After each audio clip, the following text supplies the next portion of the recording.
जय श्री राम दोस्तों। Welcome to my YouTube channel. तो कैसे चल रहा है सबका? स्ट्रेस एंजाइटी लेवल एकदम आसमान को छू रहा होगा। नोटिस देखा है ना सबने। लेकिन उस चीज को लेके कोई पैनिक होने की जरूरत नहीं है। बिल्कुल भी आपको स्ट्रेस नहीं लेना है, क्योंकि जो उसमें बताया गया है, जैसे सिनेरियो बेस्ड क्वेश्चन आएंगे तो सिनेरियो क्या होता है, मतलब एक कंडीशन दी जाएगी जैसे आपको, कि आप एक ऐसे सिचुएशन में हो जैसे कि आप पार्क में जा रहे हो, आपके सामने एक व्यक्ति, कथित व्यक्ति पार्क में चल रहे हैं और वो सडनली कोलैप्स हो गए, सडनली ग्राउंड पे गिर गए। तो एज अ नर्स आपकी क्या प्रायोरिटी होगी? आप सबसे पहले क्या करोगे? और उसके बाद में ऑप्शन दिया जाएगा। नहीं तो इससे पहले क्या होता था कि पेशेंट कोलैप्स है तो नर्सिंग नर्सिंग प्रायोरिटी क्या होगी, ऐसे क्वेश्चन आते थे। लेकिन इस रिलेटेड तो ऐसे क्वेश्चन आते हैं कि थोड़ा सिचुएशन दिया जाएगा आपको, मतलब आप उस सिचुएशन में हो, आप किसी के साथ हो या आपके सामने कुछ हो रहा है, या आप वार्ड में हो और पेशेंट को कुछ हो रहा है, तो ऐसी सिचुएशंस कुछ क्रिएट किए जाएंगी और आपको उसको आंसर करना है।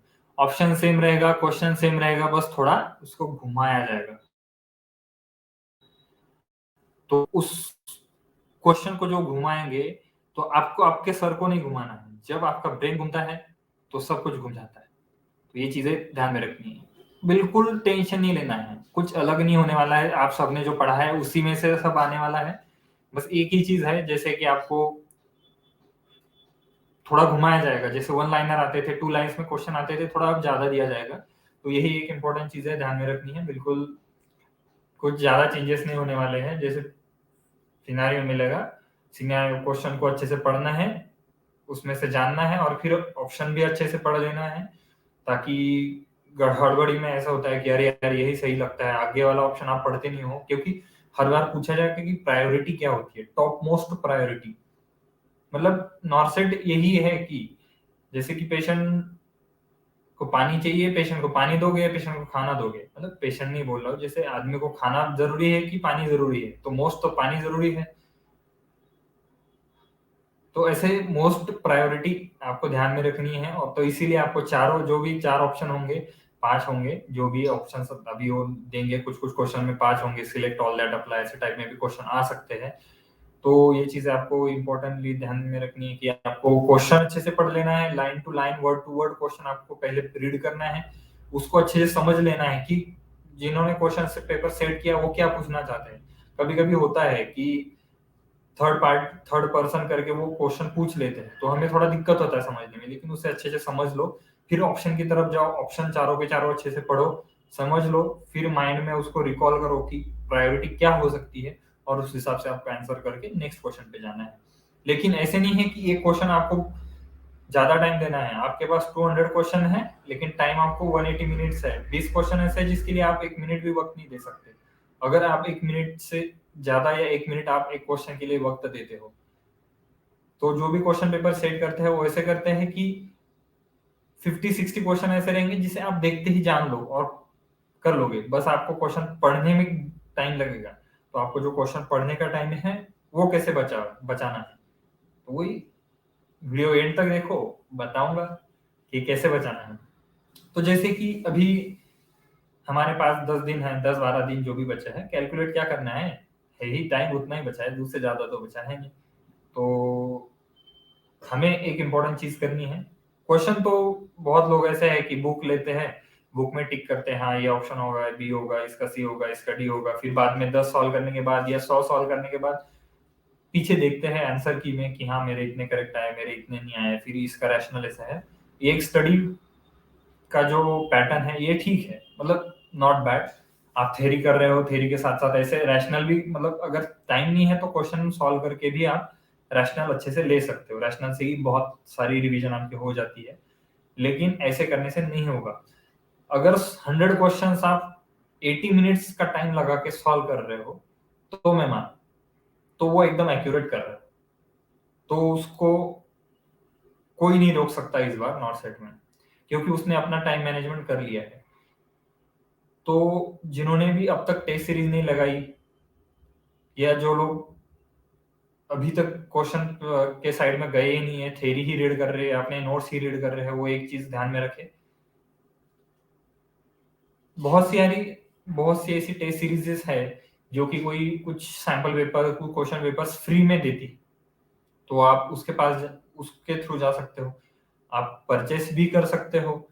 तो अगर आपको परचेस नहीं करना है तो आप फ्री के जो क्वेश्चंस आएंगे उसको आप सॉल्व कर लो।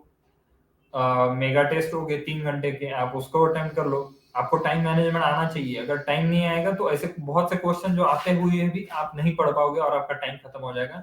टेस्ट ऑटो सबमिट होता है यहाँ पे। ऐसे नहीं है सर रुको ना, मैं क्वेश्चन लिख रहा हूँ, कॉलेज के टाइम में नहीं होता है। यहाँ कोई रुकने नहीं वाला है, वक्त किसी के लिए नहीं रुकता, तो ये ध्यान में रखना है यारो। ये हुई सबसे इंपॉर्टेंट बात। टाइम मैनेजमेंट के लिए आपको टेस्ट सीरीज लगाना है, उसमें आपको क्वेश्चन के पैटर्न भी पता चल जाएंगे।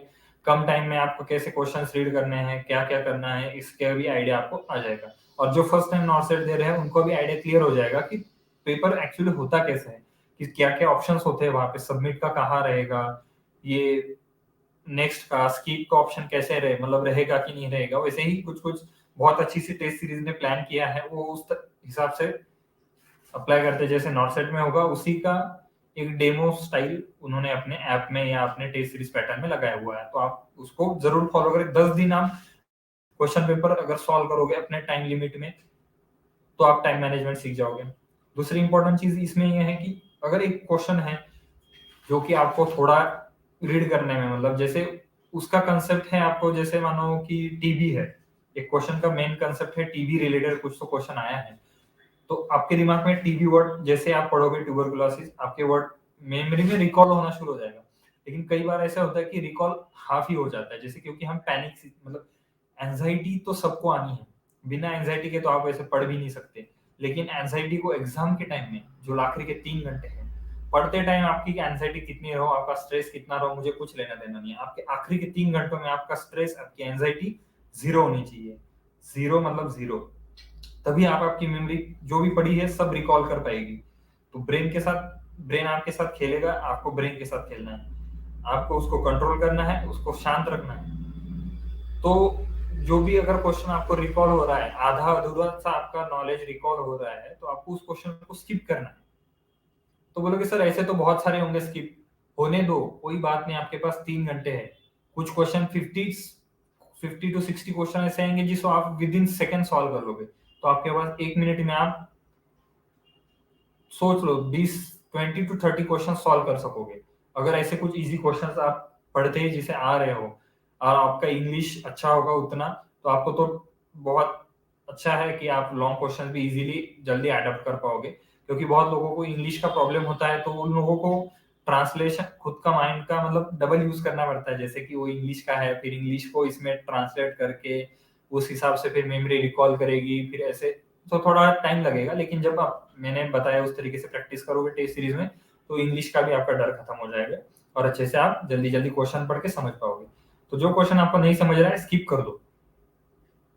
100 क्वेश्चन या 200 क्वेश्चन तक जाने तक आपके अगर 50 क्वेश्चन ही सॉल्व हो रहे हैं पहले 1 घंटे में, तो भी टेंशन नहीं लेना है। 50 क्वेश्चन 1 घंटे में सॉल्व हो गए, नेक्स्ट 1 घंटे में आपको क्या करना है, फिर से स्टार्टिंग से सॉल्व करना है। कि जो क्वेश्चंस है जो आपके नहीं हुए हैं, आपको उसको दोबारा से पढ़ना है। अब आप बोलोगे सर जो मैंने सॉल्व किया उसको दोबारा से पढ़ूं तो उसको करेक्ट में ढूंढ लूं, नहीं, उसके बाद फिर से नहीं जाना है। क्योंकि वो एक बार है, वो एक्यूरेट है, मेमोरी आपकी सही जवाब दे दी थी। आप दूसरी बार जाओगे आपको कंफ्यूजन होगा, फिर ओम बट स्वाहा। तो बिल्कुल रिस्क नहीं लेना है ऐसी चीजों में। तो याद रखना है, पहले 1 घंटे में आप मिनिमम 50 भी सॉल्व कर लो, चलेगा, कोई दिक्कत नहीं है। कोई बोलने नहीं वाला कि, या नॉर्थ वाला कोई बोलने नहीं वाला कि तूने 1 घंटे में बस खाली 50 क्वेश्चन सॉल्व करे थे तो मैं तुझे नॉट एलिजिबल कर दूंगा। ऐसे कोई टाइम लिमिट नहीं है। 3 घंटे में आपको जितना मन चाहे उतना क्वेश्चन सॉल्व करना है, तो 1 घंटे में भी आप कितना भी सॉल्व कर लो, 50 कर लो, 25 कर लो। सेकेंड टाइम में जब रिविजन के टाइम में आओगे, वो क्वेश्चन पेपर जब रिवाइज करोगे, मतलब जैसे फर्स्ट से फिर जो स्किप किया है उसे स्टार्ट करोगे, तो आपको क्लियर होता रहेगा। आपका माइंड जैसे आपको कॉन्फिडेंस आएगा कि हाँ मैंने 50 क्वेश्चंस आए हैं मुझे, मतलब मुझे कुछ तो आता है। तो ब्रेन थोड़ा शांत हो जाएगा, एंजाइटी कम हो जाएगी, अपने आप एंजाइटी कम हो जाएगी, तो उससे क्या होगा, रिकॉल बढ़ेगा। रिकॉल बढ़ेगा तो जो क्वेश्चन आपको पहले आधा याद आ रहा था वो आपको पूरा याद आ जाएगा जैसे पढ़ोगे।